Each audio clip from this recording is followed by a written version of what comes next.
In today's video, I'll show you how to enable discount code field on the cart page in Shopify Horizon theme. As you can see right here, the discount code field should be displayed just under the special instructions field, but in case it's missing on your end, in this video I'll show you how to re-enable it. At first, let's log into Shopify admin account, then left side of the screen under Sales Channels, click on the online store. Now look for Horizon theme, in my case it's version 3.4.0, then select Add a theme. Once the editor loads, on the left side of the screen, locate theme settings. It looks like gear icon.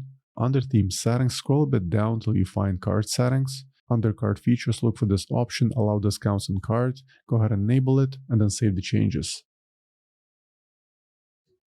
After saving the changes, allow a few minutes for them to update. Then go back to your cart page and try refreshing it. And as you can see, the discount code field is now displayed right here. Let me try applying one of my discount codes. 20% off. And there it is, the discount code has been applied successfully. So for now, that's all for this video. Hope you found useful, and for more Shopify tutorials, please comment my channel. Thank you.